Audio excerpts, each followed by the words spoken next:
Before there were cities, before there were clocks, before the push of a switch could conquer the dark, there was night. And night was a realm of mystery.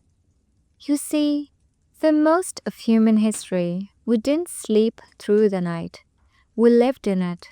We feared it. We revered it. When the sun dipped below the horizon, something changed in the human mind. Shadows stretched longer, voices softened, and the boundary between the living world and the world beyond began to thin. In the earliest days, the night sky was a cathedral. The stars were not just lights, they were ancestors, spirits, stories frozen in fire. Darkness wasn't empty, it was full of presence, of something. And so the question arises, why do cultures across the world perform their most sacred rituals in darkness? Why do witches meet at midnight? Why do initiations begin at dusk? Why do temples open before dawn? Why does the spirit world knock only after sunset? Because night is not just time, it's a portal. Let's go back thousands of years, before light pollution, before street lamps, back when nightfall meant one thing. The world was not yours anymore. It belonged to them. The predators, the ancestors, the gods, the demons. And in that surrender of vision, something else awakened. Imagination. Our sense of sight dulled, but our inner vision sharpened. Dreams, visions, whispers. In every culture, darkness became sacred because it hid the world we knew and unveiled the one we couldn't see. In Aboriginal Australia, the dream time, the creation of all things, is accessed through song and trance performed under the stars. In Siberia, shamans leave their bodies in the dead of night, traveling to the upper and lower worlds. In ancient Egypt, the soul's journey after death took place through a dark underworld called the Duat, navigated with the help of spells recited at sunset. The dark was never just absence. It was presence, an arrival, a curtain rising on the invisible. And so, across the world, humans began to mark the night, to light candles, to burn incense, to dance in circles, to chant and whisper and invoke. Because darkness was not safe, and rituals made it safe. Let's be clear, rituals are not arbitrary. They are architecture for the invisible. And darkness was the raw material. Whether you're entering a trance, calling upon the dead, or becoming something new, you did it in the dark. Why? Because transformation doesn't happen in clarity. It happens in mystery. The caterpillar doesn't grow wings in sunlight. It dissolves inside a chrysalis, enclosed, dark, unseen. And so do we. Have you ever noticed how different your mind becomes at night? In the silence, in the dim, In the absence of distraction, thoughts that hide during the day come to the surface. Memories, emotions, dreams, fears. That's not coincidence. It's biology. It's psychology. It's history. For hundreds of thousands of years, the night shaped how we feel, think, and evolve. So when we ask, why do cultures perform rituals in darkness? We are also asking, why do we seek meaning when the world disappears? Because in darkness, we are stripped bare. No status, no mirrors, no performance. Just a beating heart, a flickering flame, and the unknown. The night was a school of transformation, a stage of initiations, a home for the sacred. You were born during the night. You mourned your dead by candlelight. You told stories by the fire. You prayed when the world was quiet. And in those hours, when the veil between this world and the next seemed thinnest, you touched something eternal. The Greeks called it Nyx, the goddess of night. Older than the Titans, more powerful than Zeus. The Hindus spoke of Kali, the dark mother, the devourer, the liberator. In Christianity, Christ was born in a stable at midnight. In Islam, the night of power marks the descent of the Quran. In Buddhism, enlightenment came to Siddhartha beneath a tree. As night turned to dawn, the dark wasn't evil, it was the crucible.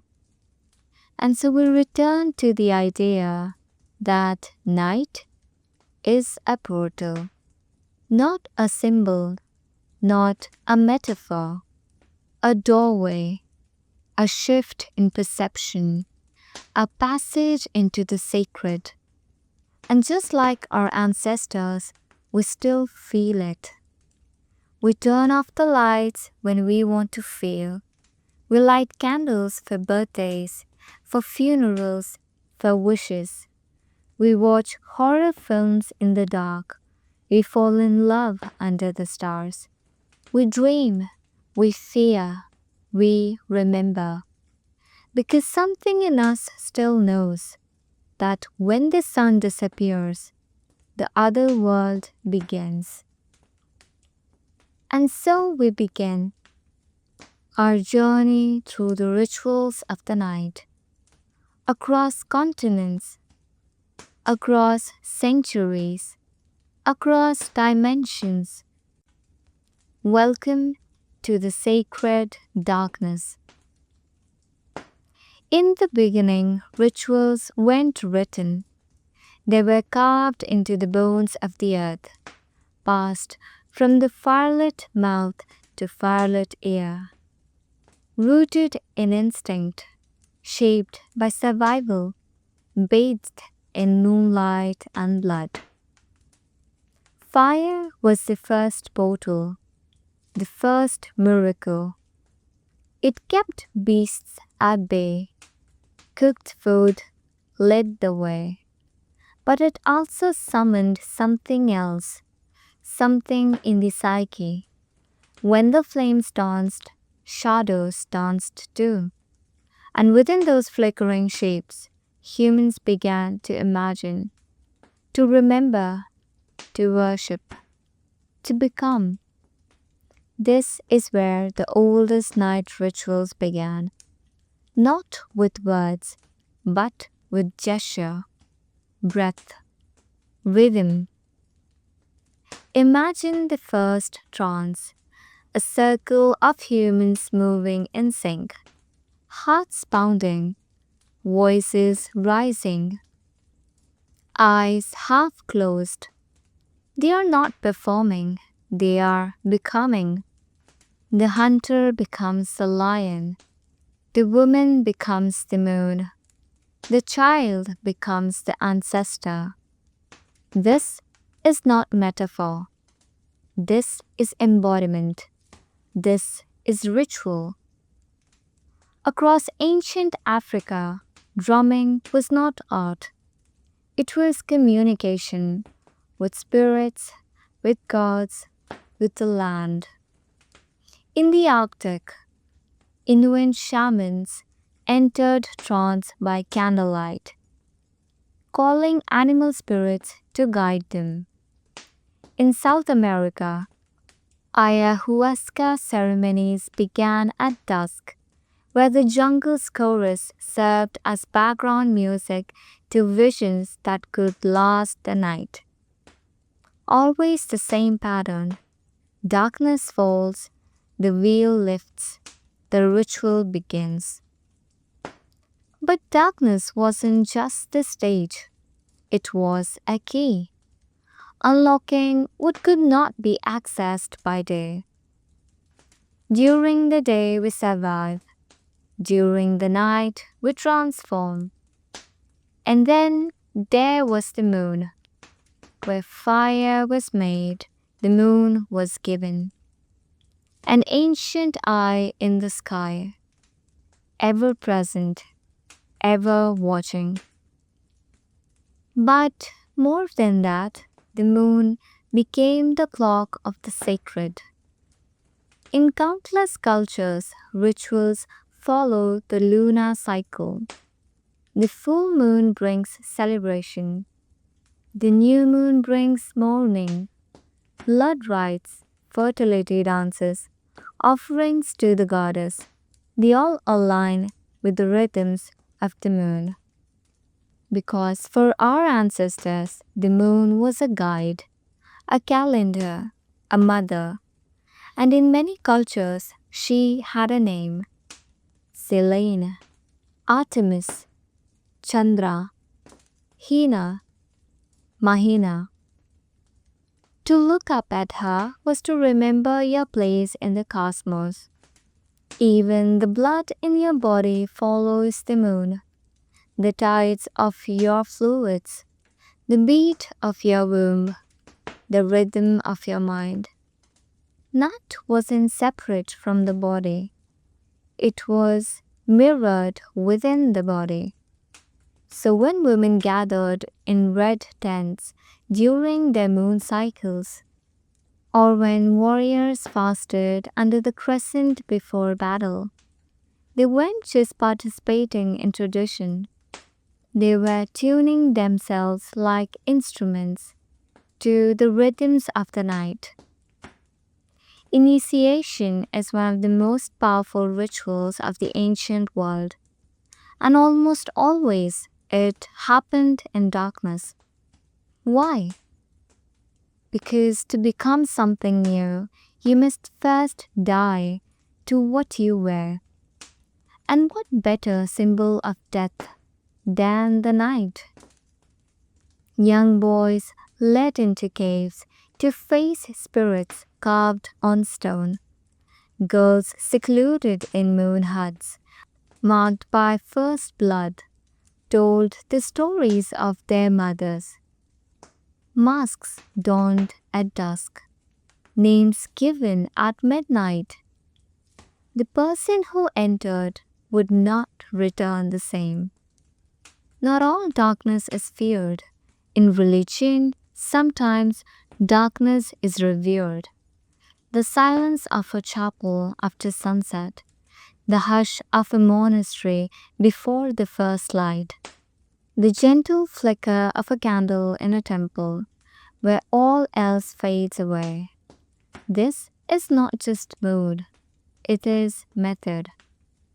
Every major religion has woven the night into its practices, not as an enemy to be battled, but as a veil to be lifted. Because even when the gods demanded devotion, they also whispered, Come to me in darkness. Let's start with the earliest monotheists.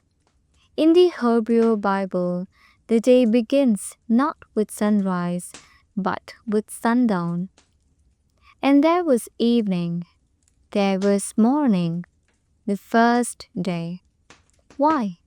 Because night was not the end, it was the beginning. The Sabbath, the holiest day, starts at dusk. Prayers, feasts, rest, they all unfold beneath the stars. In Jewish mysticism, the Kabbalists speak of Eon Self, the infinite, beyond light, beyond knowing, beyond day. To seek the divine was to enter the unseeable, the unknowable, the darkness. In Christianity, darkness is often paired with fear.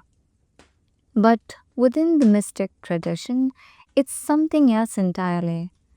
The Desert Fathers, early Christian monks, went into literal darkness, caves, silence, midnight prayer.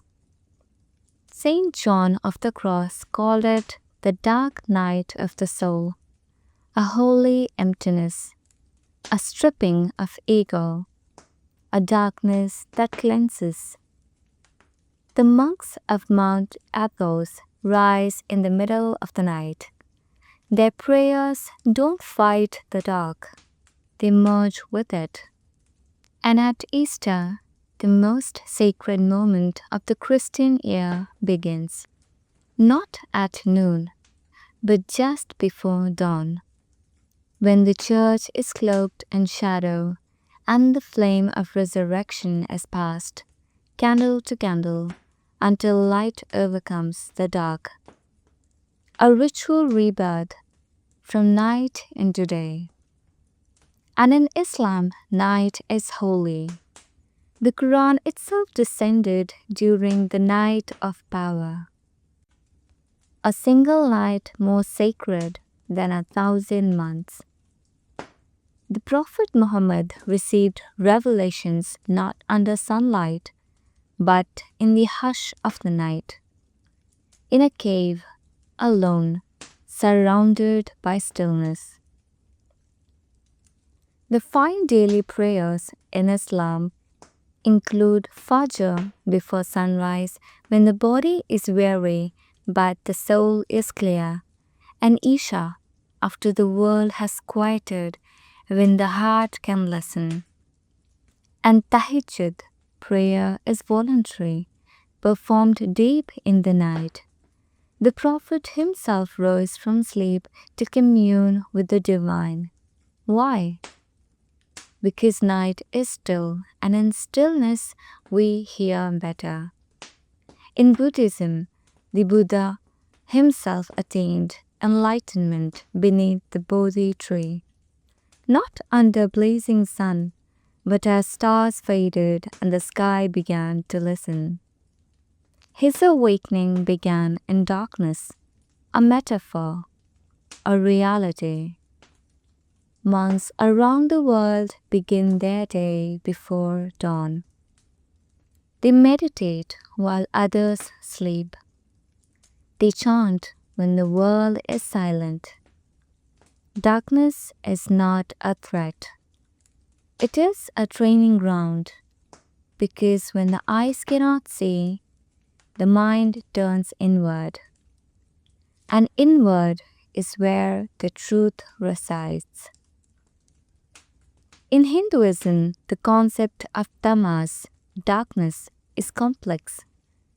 It can mean ignorance, but also potential.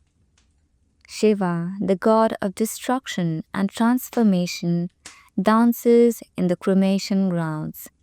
At night, among ashes, among stars. The Mahashivaratri, the great night of Shiva, is one of the holiest nights in Hinduism. Devotees stay awake through the night, fasting, chanting, meditating. Because Shiva doesn't dwell in daylight palaces. He sits where others fear to go, in the dark. And what do all these traditions have in common? Not just the use of darkness, but a reverence for it. Darkness as womb, darkness as temple, darkness as teacher. When night falls, the sacred emerges, not in spectacle, but in silence. In Sufism, the mystical branch of Islam, the night is beloved. The poet Rumi wrote, "Don't go back to sleep. You must ask for what you really want." His verses were often written after midnight, in the silence when the ego sleeps and the soul stirs. Dervishes spin not for an audience, but for the beloved, for union, for dissolution. And the whirling begins at night. Because day teaches us separation, but night teaches us unity. Why is it that cathedrals feel most holy when the lights are low? Why do stained glass windows come alive when the sun sets behind them? Because religion isn't just about clarity, it is about awe. And awe lives best in shadow. We live in an age of constant brightness, fluorescent, artificial, unblinking. And deep in your soul there's a candle, a small one, flickering, ancient, and it only lights when you turn off the world. So maybe the saints were right. Maybe the prophets knew that if you want to meet the divine, you don't climb higher, you don't shout louder, you don't flood the space with light. You go inward, you go still, you go dark. The sacred sleeps in shadow and waits for those who dare to follow. The witching hour, magic, sorcery, and the power of midnight. Midnight, the witching hour. The world holds its breath. The children are asleep. The fires are low. And somewhere, in a clearing deep in the forest, a ritual begins. Since ancient times, magic has lived in the dark, not in fairy tale castles or golden daylight, but in shadows, in the in-between. Witches brew their potions by moonlight. Necromancers whisper over graves after sunset. Seers close their eyes not to sleep, but to see. Why? Because the dark doesn't just hide, it reveals. The most powerful hour of the night has always been the one furthest from the sun. Midnight, 12 o'clock, when one day dies and the next one is not yet born. It is a threshold, and thresholds have always been magical. The Greeks called them liminal spaces.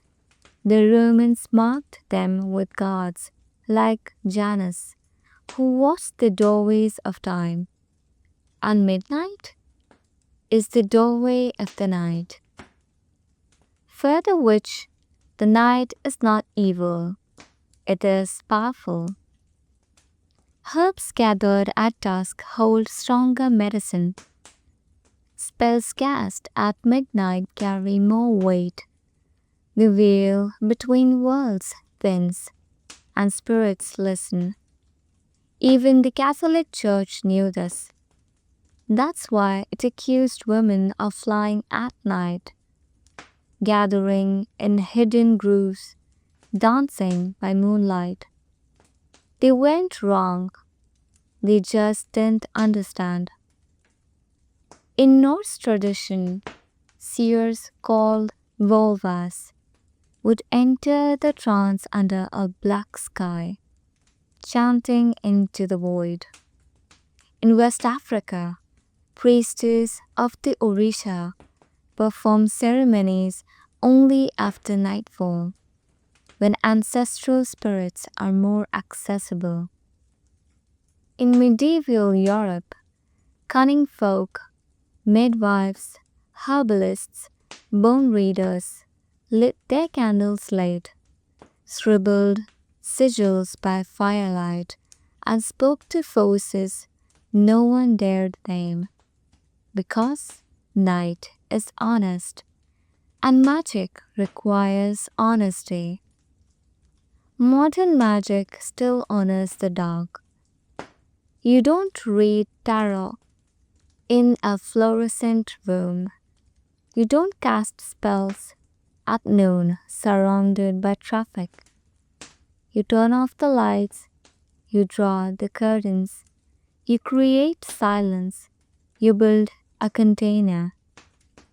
Not because it's tradition, but because it's psychologically necessary. Darkness does something to the mind. Your alpha brainwaves increase. Your inner critic quiets. Your imagination takes the wheel. It's not supernatural, it's neurological. And yet, doesn't that make it more mysterious? Because in the dark, what's inside becomes outside. You see visions, you feel presences, you hear names, and when the magic is real, you're never quite sure if it came from beyond or from within. Of course, night magic was feared by kings, by priests, by rational minds. They buried witches not just for hearsay, but for independence. A woman in the woods, alone, powerful, unmarried, mysterious. What could be more terrifying? So they named her evil. They hunted her in the dark, and yet the rituals continued, whispered, hidden, passed from mother to daughter. Because you can silence a spell, but not the need for mystery. And it's not just women. In many traditions, the shaman is a man who dies to the world, alone in a cave, blindfolded, buried, starved, all to reach what others fear. In the Amazon, he drinks ayahuasca at night. In Siberia, he lies in graves to speak with the dead. In Mongolia, he dons a mask and dances until possessed. The night doesn't spook the shaman. The night is where he works. Let's not romanticize it too much. Darkness can be dangerous, not just psychologically, but physically, spiritually. That's why rituals exist. To guide the dark, to contain it, to make it sacred. So when a circle is drawn, when salt is poured, when candles are lit in a certain order, it's not superstition, it's architecture for the invisible. And always, timing matters.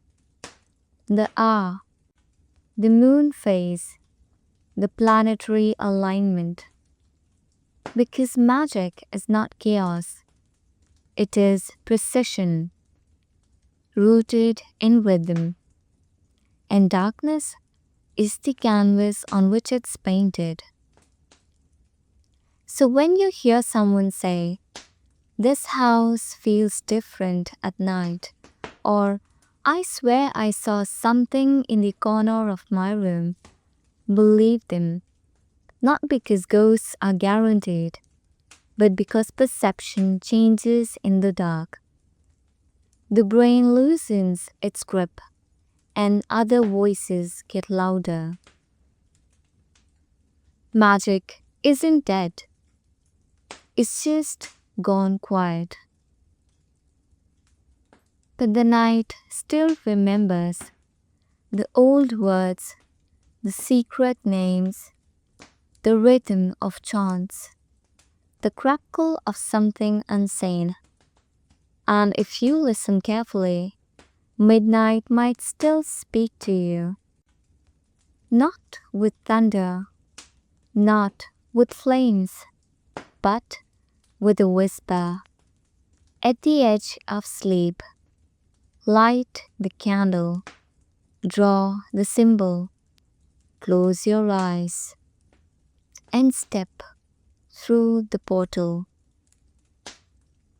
The witching hour is not about evil, it's about power. The power to shift reality, to name the hidden, to shape the unseen. And in the dark, all things are possible. Darkness and the mind, psychology, dreams, and inner rituals. What happens when the lights go out? Not just outside, but within. When the body stills, when the senses fade, when consciousness begins to slip. Where do you go? You dream, you wander, you descend, and in that descent, you perform your oldest ritual, the ritual of the inner world. Every night, the mind becomes a temple, and sleep becomes ceremony. You don't remember most of it, but your brain does. It switches states. It lights up in places normally silent. It speaks in symbols. It heals. It warns. It rewrites. Psychologists used to think sleep was passive, a shutdown, a dimming of activity. They were wrong. Sleep is fire. Sleep is storm. Sleep is ritual. When you enter REM, your body goes still, but your mind doesn't. It moves through memories, emotions, fears, and fantasies. It creates, it processes, it speaks, and the language it uses is myth. Carl Jung called dreams the royal road to the unconscious. He believed your mind has layers, and at night, those layers peel back. You meet your shadow, your inner child, your hidden desires, your unlived lives. It's not just psychological, it's archetypal. Your dreams are not just about your day. They are echoes of something older. Symbols passed down from ancestors. Stories whispered through DNA. Rituals replayed in the theater of your skull. Ever dreamed of falling, flying, being chased, returning to childhood? So have millions. So have those long dead So have those unborn, because the mind is not isolated. It's ancestral, it's cosmic, and at night it remembers. Shamans in the Amazon call sleep the little death, a rehearsal for the soul's journey. Tibetan monks practice dream yoga, remaining conscious within dreams to train for death and rebirth. In many indigenous cultures, dreams are real, not metaphors, not illusions, but messages from gods, from guides, from the self. And they are taken seriously. Dreams are shared each morning like weather reports, interpreted communally, acted upon, because the dream world is part of the world. In modern culture, we forget our dreams. We dismiss them. We ignore them. But deep down, something in us still listens. Why do we say, I had the strangest dream last night? Why do we search for meaning in them? Because we instinctively know dreams are sacred texts written in smoke. And it's not just sleep. Night awakens the mind even when we are awake. Insomnia is often less about rest. It's more about reckoning. When your body won't sleep, it's because your psyche won't let go. The demons you avoid by day sit on the edge of your bed at night. That's why midnight thoughts feel heavier. Why 3 a.m. confessions feel truer. Why poets and mystics do their best work in the dark. Because the dark makes liars honest and thoughts sacred. Virginia Woolf, Rainer Maria Rilke, Franz Kafka all wrote their most profound words in darkness. They understood that the night reveals what daylight hides. In the quiet, the subconscious isn't muffled by tasks or noise. It speaks, and if you listen, you might just hear yourself. This is why many spiritual practices begin before dawn, because those early hours between sleep and waking are the liminal zone.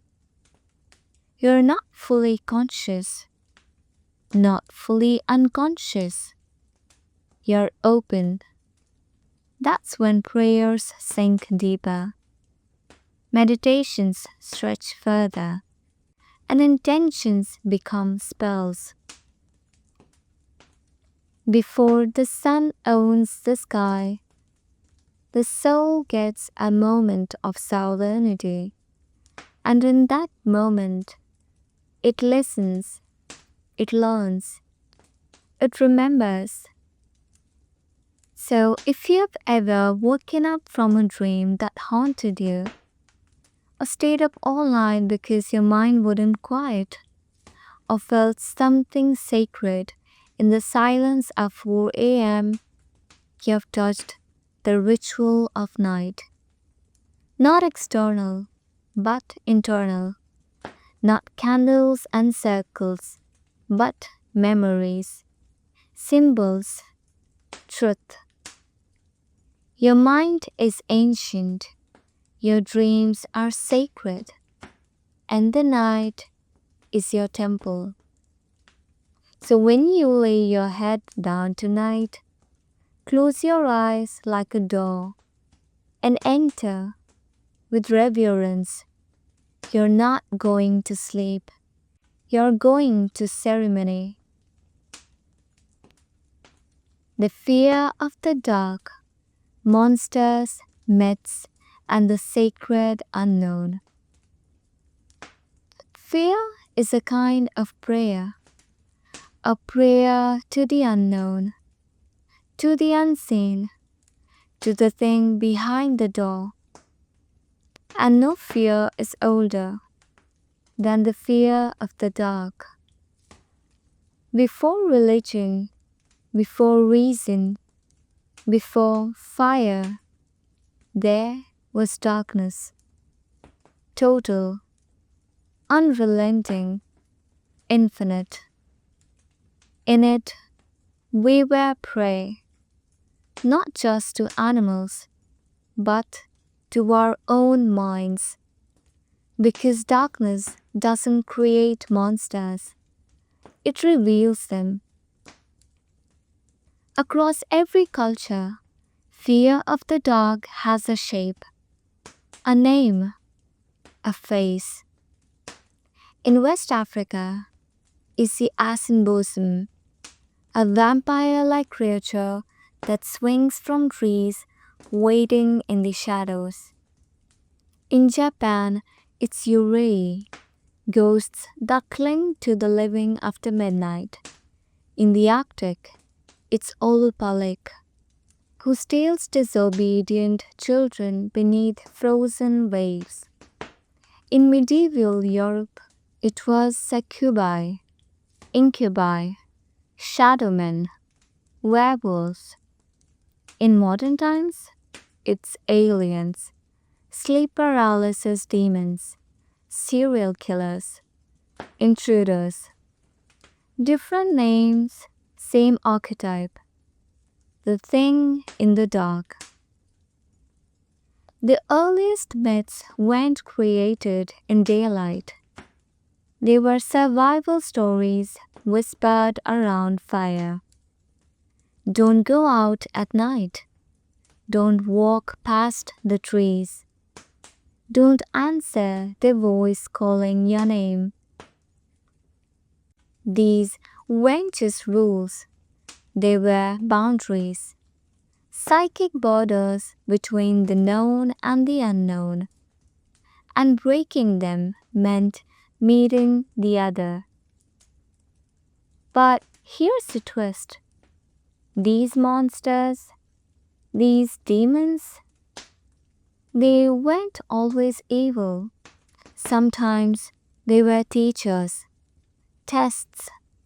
The dragon hoards treasure, but to earn it, you must face the dark. The underworld swallows the hero, but only through descent comes power. Even in fairy tales, the forest is frightening, but also where you transform. Because fear is not just paralyzing, it's initiatory. Joseph Campbell called it the call to adventure. The moment the hero must leave home and face the unknown. Almost always, that unknown is dark. In psychological terms, the dark is the shadow, the parts of yourself you deny, repress, project onto others. That's why you fear in the dark often lives in you. The stalker, the beast, the stranger. And so, facing the dark becomes an inner ritual. Not about defending the monster, but integrating it. When you enter the forest, walk into the alley, step into the unknown, you're not conquering fear, you are meeting it. And in meeting it, you change. This is why so many rites of passage involve fear. They're not just about courage, they're about contact with the unknown. Initiations in the Amazon involve nights alone in the jungle.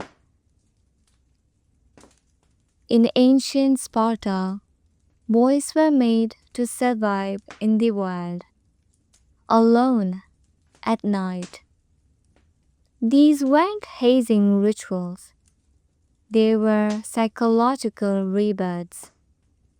Because the human mind, when pushed into darkness, activates something sacred.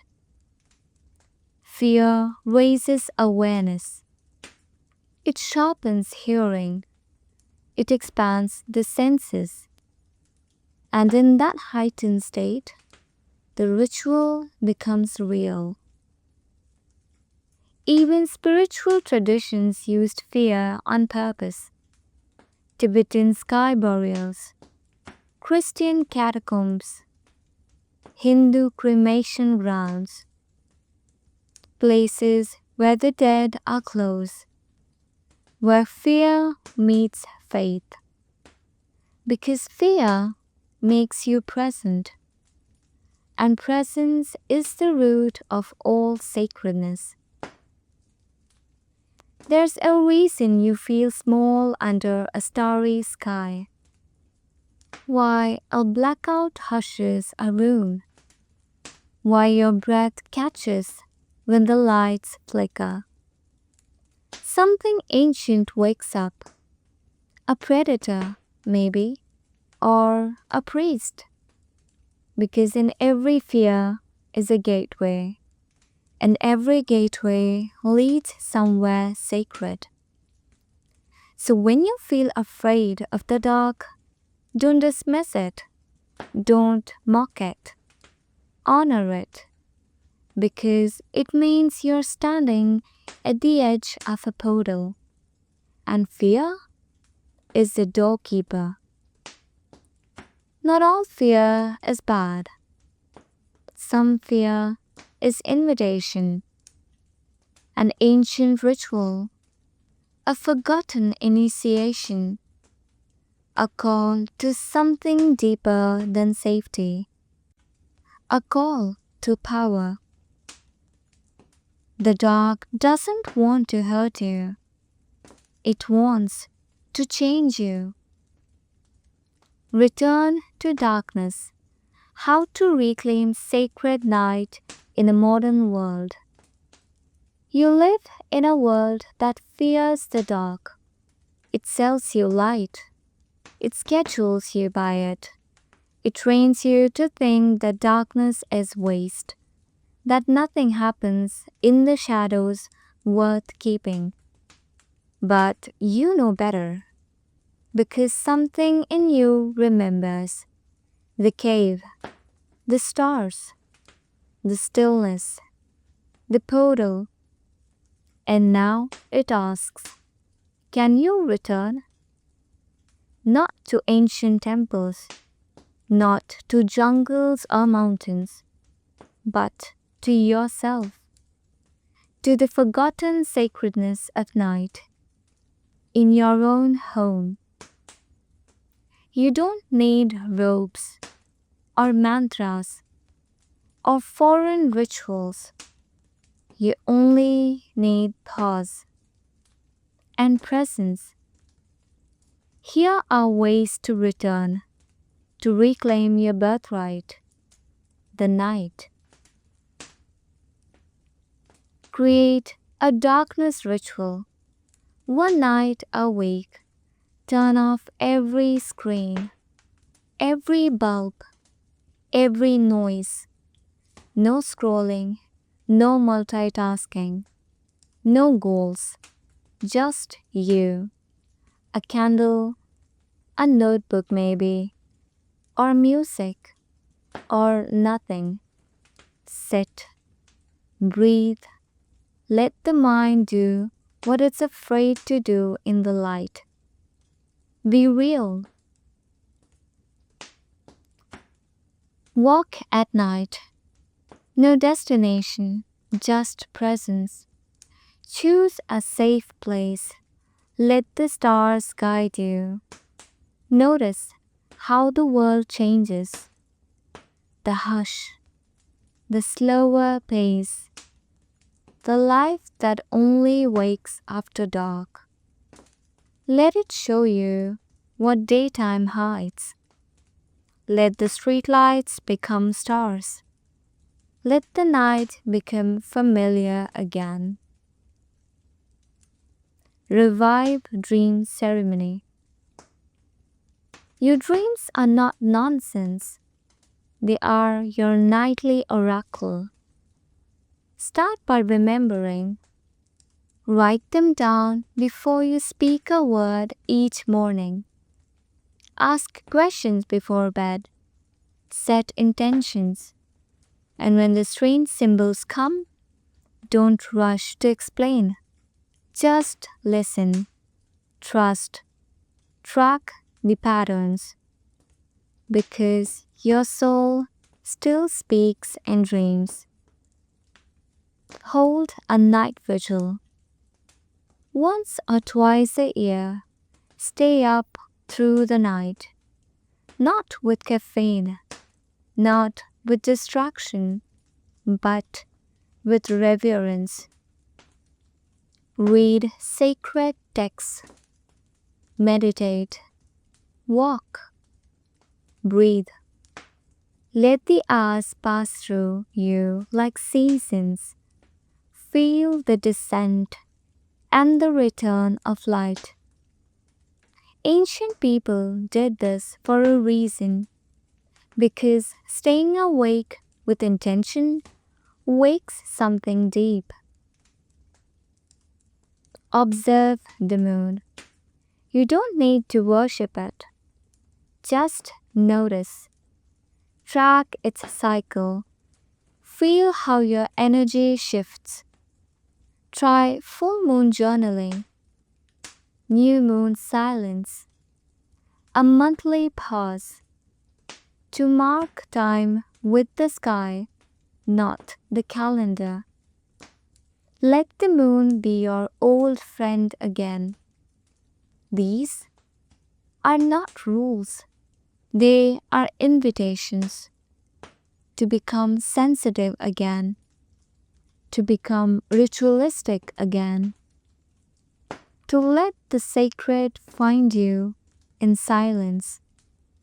Because rituals don't have to be inherited.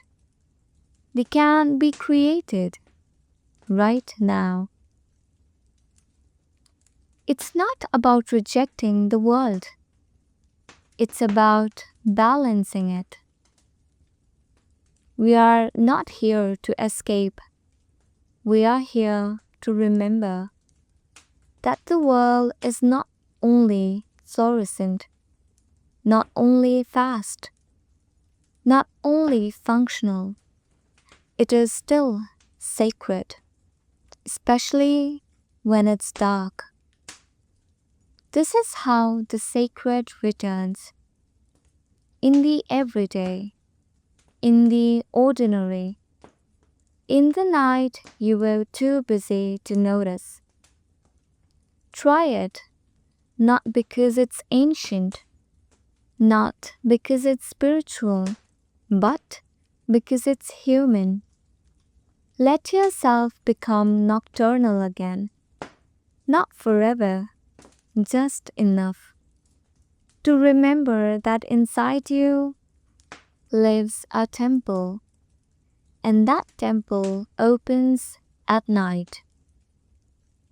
This is your inheritance, not money, not fame, but a sacred relationship to shadow, to stillness, to soul. So when the lights are off and the house is quiet and everyone's asleep, let yourself stay awake. Not out of restlessness, but reverence.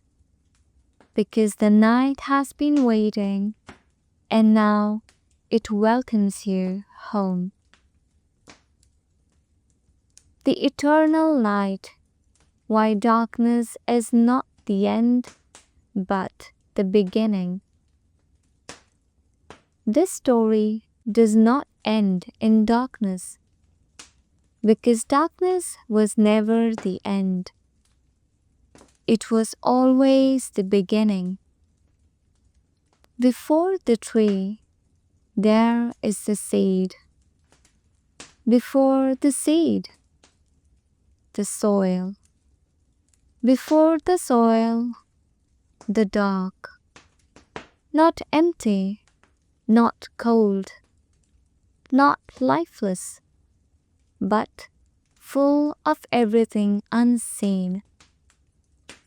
In every myth, the hero descends. In every ritual, something is surrendered.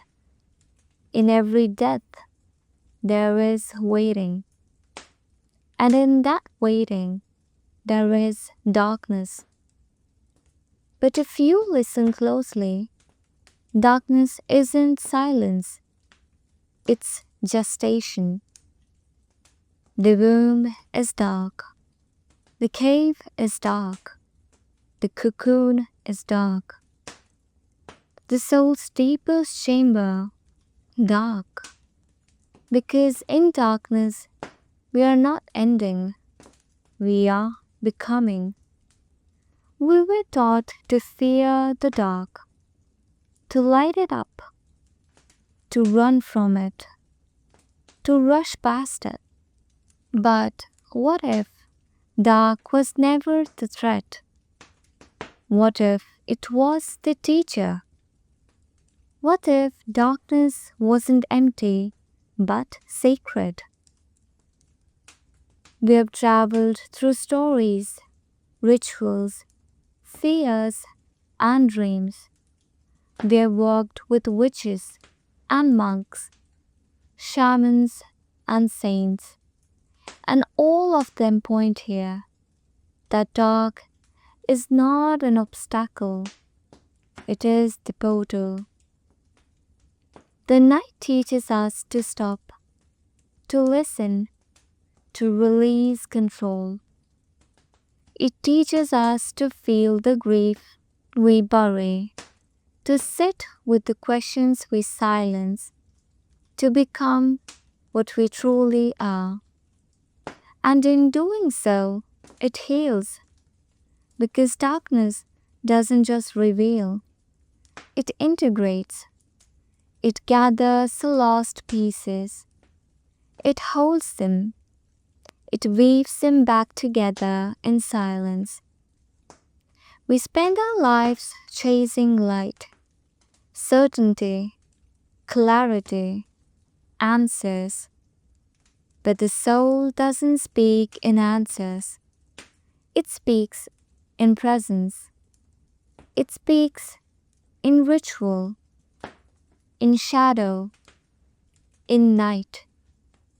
And only when we stop looking do we start seeing. There is a reason ancient people honored the dark, why they bathed in it, built temples to it, wrote poems to it, prayed within it. They knew something we've forgotten, that the dark is not the opposite of light. It is its partner, a balance, a rhythm, a return. The sun rises, the sun sets. You inhale, you exhale. Everything sacred is made of cycles, and every cycle begins not in the bang of light, but in the hush of night. So now, as this story ends, ask yourself, what is the darkness in your life asking you to notice, to remember, to surrender? What old fear still disguises itself as protection? What truth hides behind your noise? Can you let it come closer? Can you welcome it? Can you sit with it? Not to fix it, but to be with it. Because that is the new ritual. Not escape, but encounter. The modern world wants quick light, but your soul remembers slow dark. And in remembering, you return to something eternal. So light your candle or don't. Sit in the dark or walk through it. Cry in it, pray in it, dance in it. Whatever you do it with presence. Because presence is the doorway, and the night is always ready.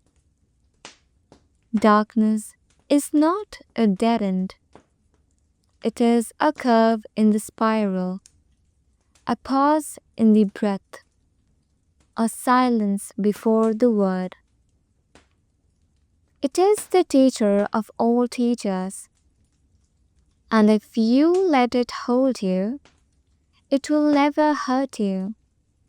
It will transform you. This is the gift of the night, to let you see what light can't show, to let you feel what noise drowns out, to let you become more than what you think you are, not despite the dark, but because of it. The night is not gone, it is simply resting until you return. And you will, because the night is your oldest home.